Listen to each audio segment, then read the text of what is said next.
வாழ்க அன்புடன் வளர்க நன்றி உணர்வுடன் மணிவண்ணன் பிரபஞ்ச சக்தி. ஆன்ம உலகின் விதிகள், the laws of the spirit world அப்படிங்கிற அந்த புத்தகத்தினுடைய கருத்தாக்கம், உண்மை கரு சம்பவத்தை நம்ம உங்களோட தொடர்ந்து நம்முடைய இந்த சேனல் வழியாக பகிர்ந்துகிட்டே இருக்கிறோம்.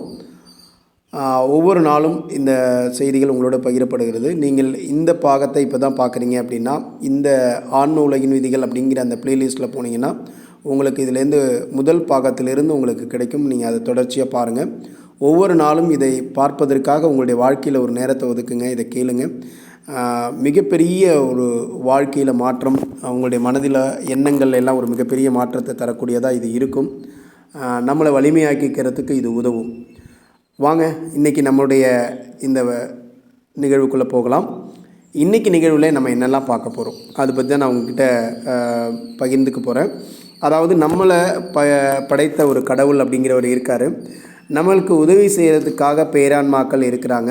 அந்த பேரான்மாக்கள் எப்படி நடந்துக்கிறாங்க, அந்த பேரான்மாக்கள் யாராக இருக்காங்க, நம்ம சொல்கிற மாதிரி தேவதூதர்கள் அப்படின்னு யாரும் இருக்கிறாங்களா, அந்த மாதிரி இருந்தால் அவங்கெல்லாம் எப்படி இருக்கிறாங்க அப்படிங்கிற செய்திகளையும், நம்முடைய அந்த பேரான்மாக்கள் நமக்கு என்ன மாதிரியான உதவிகளை செய்கிறாங்க அப்படிங்கிற தகவல்களையும், அதோடு பார்த்திங்க அப்படின்னா எது நல்ல காரியம், நாம் செய்கிறதுல எது ரொம்ப நல்ல காரியம், நான் செஞ்சிட்ருக்கிறதெல்லாம் நல்ல காரியமா, அப்படி அந்த நல்ல காரியத்தை நாம் எப்படி கண்டுபிடிக்கிறது, அதுபோல் பழிக்கு பழி வாங்கிறது சரியா, ஒருத்தங்களை பழிக்கு பழி வாங்கிறது சரியா, எது பழிக்கு பழின்னு பார்க்கப்படுது. இப்போ பூமியில் எந்த விடயங்களை எல்லாம் பழிக்கு பழின்னு சொல்கிறாங்க. அதே மாதிரி அதற்கான சில 2 கதைகள், அது சார்ந்த உண்மையான சம்பவங்களை அந்த கதைகளாக அவங்களுக்கு கொடுத்துருக்காங்க. அதுமாரி பார்த்திங்க அப்படின்னா எல்லாரையுமே நம்மளால் ஒரே விதத்தில் நடத்த முடியாது. நாம் ஒரு சாதாரண ஆன்மாவாக இருந்துட்டு தீயவர்களையும் நல்லவர்களையும் நம்மளால் ஒரே மாதிரியாக நடத்த முடியாது.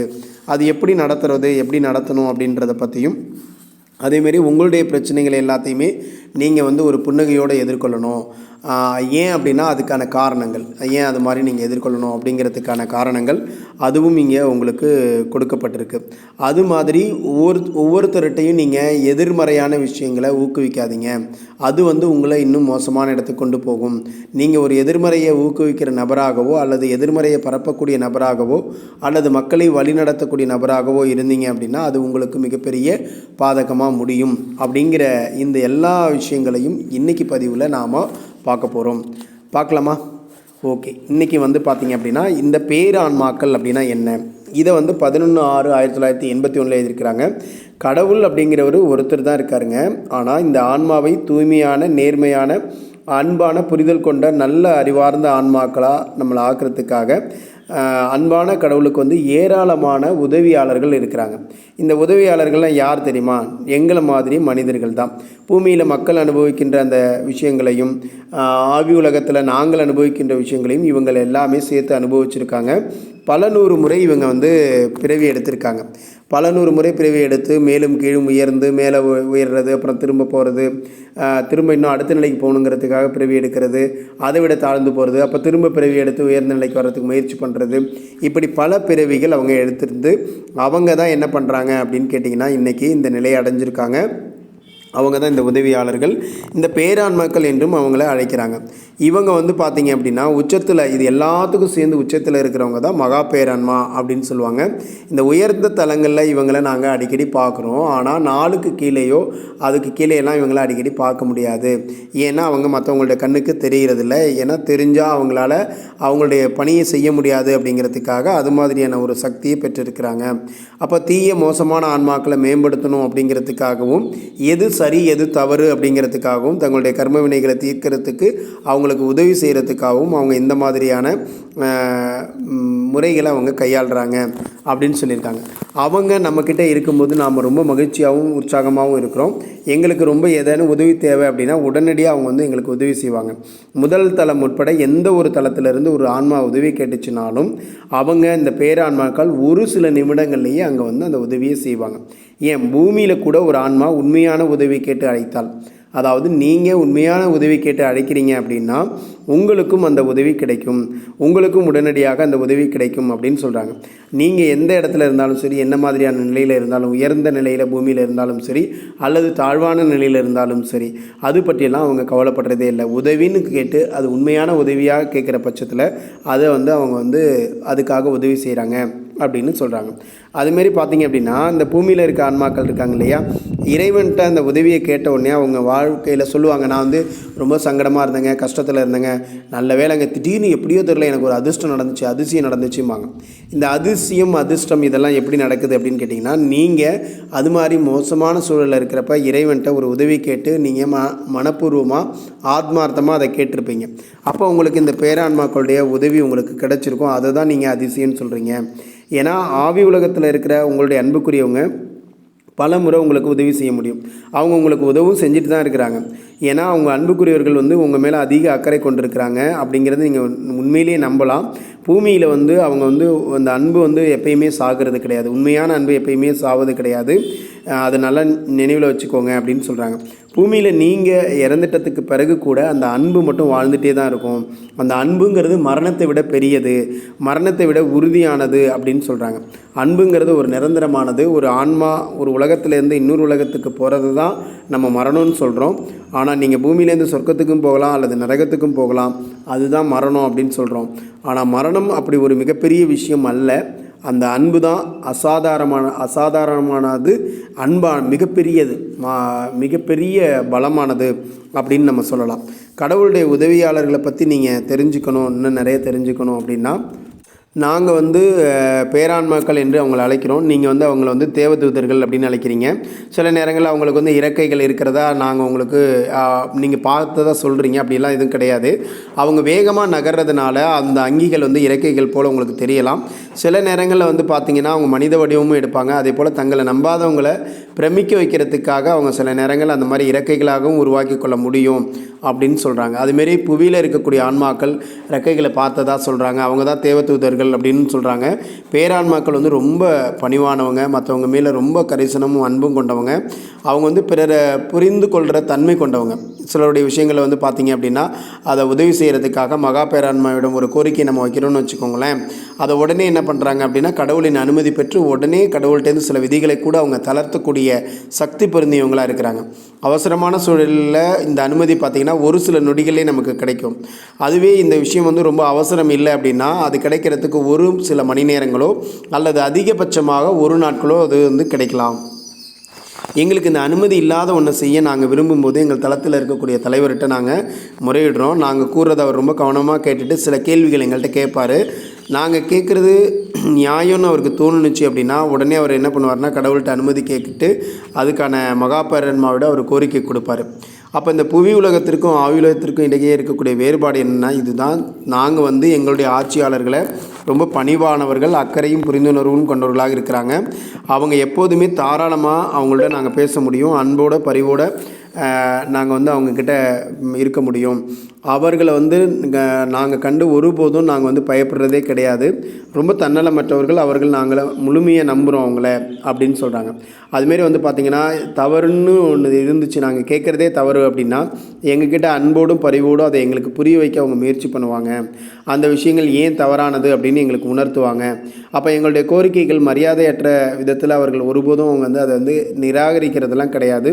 எங்கள் கோரிக்கைகள் தவறானதாக இருந்தால் கூட அதை உடனே அவங்க வந்து எங்களுக்கு விளக்கி கூறி எங்களுக்கு புரிய வைக்கக்கூடிய ரொம்ப ரொம்ப பொறுப்பானவங்களாக இருப்பாங்க அப்படின்னு சொல்கிறாங்க. அப்போ அப்படிப்பட்ட நியாயமுள்ளமானமும் அன்புள்ளம் கொண்டவர்களாகவும் நாங்கள் வந்து எங்களுடைய பேரான்மாக்களை நாங்கள் பார்க்குறோம், மதிக்கிறோம். அவர்களுடைய சொல்லுக்கு நாங்கள் மகிழ்ச்சியாக கீழ்ப்படுகிறோம். அதுமாரி பார்த்திங்கன்னா எங்களுடைய தவறை வந்து அவங்க ஒருபோதும் அனுமதிக்க மாட்டாங்க அப்படின்னு சொல்லி நாங்கள் உண்மையிலே உணர்ந்திருக்கிறோன்னு சொல்கிறாங்க. எங்களுடைய பேரான்மாக்கள் கடவுளுடைய உதவியாளர்கள், உங்களுடைய தேவதூதர்களாக நீங்கள் அதை உங்களை பார்க்குறீங்க அப்படின்னு சொல்லியிருக்காங்க. அப்போது நம்ம பேரான்மாக்கள்ங்கிறது யார் அப்படிங்கிறது தெரியுது. நம்மளாம் மனிதர்களாக இருக்கிற நாமோ பல பிறவிகள் எடுத்து உயர்ந்து உயர்ந்து ஒவ்வொரு நிலையை உயர்ந்த தளத்துக்கு போகும்போது நாம் தான் அங்கே பேரான்மாக்களாக இருக்கிறோம் அப்படிங்கிறத நம்மளால் தெரிஞ்சுக்க முடியும். அதுமாரி எது நல்ல காரியம், எது வந்து கொஞ்சம் கூட தன்னலமே இல்லாமல் நோக்கத்தோடு செய்யப்படுற காரியங்கள் தான் நல்ல காரியங்கள். அதில் லேசான தன்னலம் இருந்தால் கூட அதை ஒரு நல்ல காரியம்னு நம்ம அழைக்க முடியாது. தன்னலம் இல்லாமல் செய்கிற நல்ல காரியங்கள் உங்களுடைய முன்னேற்றத்திற்கு உண்மையிலேயே மாபெரும் வரமாக இருக்கும். வேறு எதையும் விட உங்களை அதிக உயரத்திற்கு அதுதான் கூட்டிகிட்டு போகும். அதுவே துரதிர்ஷ்டவசமாக நீங்கள் நல்ல காரியங்களை செய்தீங்க தன்னலத்தோடு அப்படின்னா அது உயர்ந்த நிலைக்கு கூட்டி சொல்கிறதுக்கு பதிலாக உங்களை என்ன பண்ணும் அப்படின்னு கேட்டிங்கன்னா தாழ்ந்த நிலைக்கு எடுத்துகிட்டு போயிடும். தங்களுடைய பாவங்கள் மன்னிக்கப்பட்டு விடும் அப்படின்னு புவிவாழ் மக்கள் வந்து நீங்கள் நினைக்கிறீங்க. இந்த மாதிரியெல்லாம் பண்ணனா நான் உதவி செய்கிறேன், இதெல்லாம் தான தர்மம் பண்ணுறேன், இதெல்லாம் பண்ணுறேன் அப்படின்னா அது நடக்கும் அப்படின்னு நீங்கள் நினைக்கிறீங்க. இந்த எண்ணம் உங்களை உயர்ந்த நிலைக்கு எடுத்துகிட்டு போகிறதுக்கு பதிலாக ரொம்ப கீழே நிலைக்கு கொண்டு போயிடும் அப்படின்னு சொல்கிறாங்க. உயர்ந்த நிலையை எட்டணும் அப்படின்னா எந்த எண்ணமும் இல்லாமல் இயல்பாக அன்பின் அடிப்படையில் நீங்கள் செய்யணும். நல்ல காரியங்கள் மட்டும்தான் தன்னலமற்ற நல்ல காரியங்களாக கருதப்படுகிறது அப்படின்னு சொல்கிறாங்க. அதுமாரி நல்ல செயலை செய்த பிறகு உடனடியாக அதை மறந்துடுங்க. ஒருபோதும் அதை நினச்சி பார்க்காதீங்க. ஏன்னா அதை முடிஞ்சால் எந்த விதமான சுயநல எண்ணமும் உங்கள் மனதிற்குள் நுழையாது. ஒரு சுயநல எண்ணம் எப்போதுமே உங்களை வந்து தவறான பாதையில் தான் எடுத்து சொல்லும் அப்படின்னு சொல்கிறாங்க. அன்பின் அடிப்படையில் நீங்கள் இதை வந்து செஞ்சீங்க அப்படின்னா உடனடியாக அதை மறந்துடுங்க. உங்களுடைய கர்ம வினையை தீர்க்கிறதுக்காக தான் கடவுள் என்ன பண்ணியிருக்காருன்னா மன்னிப்பு பெறும் நோக்கத்தோடு உங்களுடைய பாவங்கள் குறித்து உண்மையிலேயே அவர் என்ன பண்ணுறாரு, தன்னலமற்றதா என்னங்கிறதெல்லாம் அவர் பார்க்குறாரு. அவர் நல்ல காரியங்கள் அல்ல, அவற்றால் ஒருபோதும் உங்களை உயர்நிலைக்கு அழைத்து செல்ல முடியாது. அது வந்து ரொம்ப உறுதியாக சொல்கிறாங்க. எது அப்படின்னு கேட்டிங்கன்னா நீங்கள் தன்னலத்தோடு செய்யக்கூடிய எந்த உதவியும் அது உயர்வானதாக கருதப்படாதுன்னு சொல்கிறாங்க. ஒரு நல்ல காரியத்தை நீங்கள் செய்கிறதுக்கு முன்னாடி உங்களுடைய உள்நோக்கம் தன்னலமற்றதாக இருக்குதா அப்படின்னு நீங்கள் உறுதி செஞ்சுக்கோங்க. அப்படி நீங்கள் அதில் வெற்றி பெற்றுட்டீங்க அப்படின்னா அந்த நல்ல காரியத்தை முற்றிலுமே மறந்து விடுவதிலும் நீங்கள் வெற்றி பெற்றாக வேண்டும். அதுதான் உங்களுடைய கைகளில் இருக்குது நீங்கள் வாழ்க்கையில் வெற்றி பெறத்துக்கு அப்படின்னு சொல்கிறாங்க. அதுமாரி உங்களுடைய அன்புக்குரிய ஒருவருக்காக நீங்கள் எதையாவது செஞ்சீங்கன்னு வச்சுக்கோங்களேன், அதை நீங்கள் விளம்பரப்படுத்த மாட்டீங்க, மீண்டும் மீண்டும் அதை பற்றி சிந்திக்கவும் மாட்டீங்க. ஏன்னா உங்கள் அன்புக்குரியவர் நீங்கள் கொண்டுள்ள அன்பால் அதை செய்கிறீங்க. நீங்கள் அவர்கள் மீது அக்கறை கொண்டிருக்கிறீங்க, அவர் நல்லா இருக்கணும்னு நினைக்கிறீங்க, அவர் வசதியாக இருக்கணும், மகிழ்ச்சியாக இருக்கணும்னு நினைக்கிறீங்க. அதனால் நீங்கள் அவர்களுக்கு தியாகத்தின் அடிப்படையில் நீங்கள் செய்கிறீங்க. எனவே நீங்கள் உங்களுடைய அன்புக்குரியவருக்கு எதை செஞ்சீங்கனாலும் அதில் மகிழ்ச்சி கொள்ளுங்கள். பிறகு அது ஒரு இயல்பான காரியம்னு நினச்சி உண்மையான பரிவின் ஒரு வெளிப்பாடுன்னு கருதி அதை மறந்துடுங்க. உங்களுக்கு அது முடியலைன்னா உங்களுடைய அன்பு உண்மையானது இல்லை அப்படின்னு சொல்கிறாங்க. உண்மையிலேயே நீங்கள் என்ன பாருங்களேன், உங்களுக்கு யார் ரொம்ப பிடிக்குமோ, ரொம்ப அன்பாக வச்சுருக்கிறீங்களோ அவங்களுக்கு செய்கிறதுக்கு நீங்கள் எதையுமே யோசிக்க மாட்டீங்க. செஞ்சுவிட்டு அவங்க என்ன பண்ணாங்கன்னு யோசிக்க மாட்டீங்க. அதை பற்றி எதையுமே நினைக்க மாட்டீங்க. அதுதான் உண்மையான அன்பு. யாருக்காவது செஞ்சுட்டு நான் இவ்வளோ செஞ்சுருக்கேன், அவர் எனக்கு இவ்வளோ செய்யலை, ஏன் செய்யலை, நான் இதெல்லாம் செஞ்சேன், என்னை வந்து கண்டுக்கவே மாட்டேங்கிறா, நீ அப்போ இப்படி போனேன் அப்படின்னு நம்ம சொல்கிறோம் அப்படின்னா நாம் எதிர்பார்ப்போடு அதை செஞ்சுருக்கோம் அப்படின்னு அர்த்தம். அப்போ அது நம்மளுடைய உண்மையான அன்பாக அது கருதப்படாது. அப்போது நீங்கள் என்ன பண்ணக்கூடாது, எது நல்ல காரியம்னா துளி கூட தன்னலம் இல்லாத ஒரு காரியம்தான் நல்ல காரியமாக பார்க்கப்படுது. அதுமாரி பழிக்கு பழி அப்படின்னு சொல்கிறோம் இல்லையா, பழி வாங்கிறது அப்படிங்கிறதே ஒரு மோசமானது. பழி வாங்கிறது அப்படின்னா உண்மையான பொருள் வந்து புவிவாழ் மக்களுக்கே தெரியறதில்ல. இன்னொரு ஒருத்தவங்க மேலே பொறாமை கொண்டு பழி வாங்குகிற எண்ணம் ஒரு மனதிற்குள்ளே வந்துச்சு அப்படின்னா, இங்கே வந்து ஒரு உதாரணத்துக்கு பீட்டர் அப்படின்னு ஒருத்தர் இருக்காருன்னு வச்சுக்கோங்களேன். அவன் என்ன பண்ணுறான் அப்படின்னா இனிமையான ஒரு கேட்டின்னு ஒரு பெண் இருக்கா, அந்த பெண் மேலே பொறாமை கொள்கிறான். அவளை வந்து படுகுழியில் தள்ளணும்னு நினச்சி அவளை வந்து என்ன பண்ணான்னா அவளை பற்றிய வதந்திகள் எல்லாம் பரப்புகிறான். அவளுடைய அன்புக்குரியவங்களெல்லாம் அவளுக்கு எதிராக திருப்பி விடுறான். இதன் மூலியமாக அவளுக்கு தீங்கு விளைவிக்கணும் அப்படின்னு அவன் நினச்சி பல வழிகளில் அவளுக்கு தொல்லை கொடுக்குறான். அவளுடைய துன்பங்களெல்லாம் ஏற்படுத்துகிறான். இது என்னாச்சு, முற்றிலுமாக ஒரு தவறான செயல். பீட்டரை வந்து இது ஒரு கீழான நிலைக்கு கொண்டு போயிடுது. அப்போ அந்த பீட்டர் மோசமாக நடந்துக்கிட்டதுனால தனக்கு அவன் தீங்கிழைத்துள்ளதையும் அந்த கேட்டி அறிந்து கொள்வதாக வச்சுக்குவோம். அவன் என்ன பண்ணுறான்னா தன்னோட விஷயத்தில் பீட்டர் ரொம்ப மோசமாக நடந்திருக்கிறாரு, தன்னை வந்து தற்காத்து கொள்ளும் விதமாக கேட்டி அவனுடைய உண்மையான நிறத்தை இந்த உலகத்துக்கு நம்ம வெளிச்சம் போட்டு காட்டணும் அப்படின்னு நினைக்கிறான். அதனால் தவறு கிடையாது. பீட்டர் மற்றவர்களால் ஏமாற்றப்படாமல் இருப்பதாகவும் அவனை குறித்து எச்சரிக்கை செய்கிறதுக்காகவும் பீட்டருடைய பழிவாங்கலுக்கு அவர்கள் ஆளாகமாக இருக்கிறதுக்காகவும் அவன் உண்மையிலேயே எவ்வளவு மோசமானவன் அப்படிங்கிறத கேட்டி வந்து எல்லாருக்கும் எடுத்து கூற வேண்டும் அப்படின்னு நினைக்கிறான். பீட்டருடைய இந்த தீய குணங்களை பற்றியும் உண்மைகளை உலகுக்கு எடுத்து காட்டுவது கேட்டியை ஒரு உயர்ந்த நிலைக்கு தான் கொண்டு போகும். ஆனால் அவளுடைய இதயம் நல்லதாகவும் அவளுடைய நோக்கங்கள் தூய்மையானதாகவும் இருக்கணும். கேட்டி செய்தது ஒரு பழிவாங்கும் செயல் அப்படின்னு பூமியில் எல்லாருமே சொல்லுவாங்க. ஏன்னா இவ வந்து பழிக்கு பழி வாங்கியிருக்கா அப்படின்னு சொல்லுவாங்க. அனுபவித்த துன்பங்கள் எல்லாம் மற்றவர்களும் அனுபவிக்க கூடாதுங்கிற எண்ணத்தில் தான் அவள் செஞ்சுருக்கிறா. மற்றவங்களை காப்பாற்றணும் அப்படிங்கிற உயர்ந்த நோக்கத்தினால தான் அவள் செஞ்சுருக்கிறா. இனி யாரும் பீட்டருக்கு பழியாக மாட்டாங்க. அவனை செய்தது ஒரு நல்ல செயல், ஆனால் உங்களுக்கு அது வந்து உங்களுடைய அன்புக்குரியவர்களுக்கோ தீங்கு விளைவிக்கக்கூடும். அப்படிங்கிற பட்சத்தில் தீவினையை அம்பலப்படுத்தாமல் இருந்தீங்க. தயவுசெய்து அந்த தீவினையை நீங்கள் அம்பலப்படுத்தாதீர்கள். அதாவது நீங்கள் சொல்கிற விஷயம் வந்து உங்களுடைய அன்புக்குரியவர்களுக்கோ மற்றவங்களுக்கோ பெரிய அளவில் தீங்கு விளைவிக்கும் அப்படின்னா அதை அம்பலப்படுத்தாதீங்க. நல்லவற்றுக்கும் கெட்டவற்றுக்கும் இடையான வேறுபாட்டை புவிவாழ் மக்கள் வந்து பல சமயங்களில் புரிந்து கொள்றதில்ல அப்படின்னு சொல்லி முடிச்சிருக்காங்க. அதே மாதிரி வந்து பார்த்திங்கன்னா சுரேஷுடைய ஒரு கதையும் இதுக்கு இங்கே உதாரணமாக கொடுத்துருக்காங்க. சுரேஷுங்கிற ஒரு இளைஞன் என்ன பண்ணான்னா, ஒரு இளம் விதவையிட்ட அறிமுகம் செய்கிறான். அவங்க பேர் விஜயான்னு வச்சுக்குவோம். அவங்க வந்து ரொம்ப மோசமாக நடந்துக்கிட்டாங்க. திருமணமாகி 3 குழந்தைகள் இருக்குது. அவன் வந்து சுரேஷுடன் ரொம்ப நெருக்கமாக பழக தொடங்கி அவனுக்கு வந்து தன் மீது தீராத மோகம் வர்ற மாதிரி ஏற்பாடு பண்ணிட்டாங்க. இதனால் என்னாச்சு, அவனுக்கு நிறைய வீடு வாங்கி கொடுக்குறான், பணம்லாம் கொடுக்குறான். இதெல்லாம் வந்து அவளுக்கு தெரியலை. ரொம்ப அவன் மேலே ரொம்ப பைத்தியமான காதல் கொண்டிருக்கிறான். அவனுடைய அடிமையாகவே ஆயிட்டான். அவளுக்கு பணத்தையும் நகைகளையும் கொடுத்துட்டே இருக்கிறான். சுரேஷ் ஒரு பெண்ணின் மீது தன்னுடைய பண விரயத்தை செய்து கொண்டிருந்தது தெரிஞ்ச அவங்க அப்பா என்ன பண்ணுறாரு அப்படின்னு கேட்டிங்கன்னா, அவன்கிட்ட கடுமையாக பேசி தன்னுடைய தவறை உணரும்படி செய்கிறாரு. அவன் உண்மையிலேயே அது நல்ல ஆன்மா அப்படிங்கிறனால அவன் அதை தெரிஞ்சிட்டான். பெண்கள் விஷயத்தில் ரொம்ப பலவீனமாக இருக்கிறான், அவ்வளோதான் அவனுடைய இதே ஒழிய. மற்றபடி அவன் நல்ல ஆன்மா.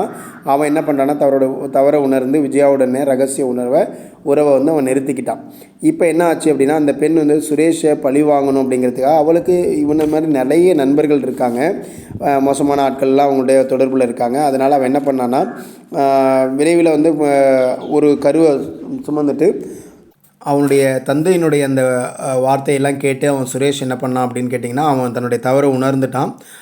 இதனால் என்னென்னா, விஜய் என்ன பண்ணுறாங்க அப்படின்னு கேட்டிங்கன்னா பார்த்தீங்கன்னா, இந்த ஒரு கருவை சுமந்துக்கிட்டு அதை வந்து காரணம் வந்து சுரேஷ் தான் காரணம், அவன் தான் ஏமாற்றிருக்கான் அப்படின்னு சொல்லிட்டு அந்த ரிப்போர்ட்டையும் எடுத்துக்கிட்டு நேராக அவங்க வீட்டுக்கு வந்து அவனை வந்து முறையிடுறாங்க.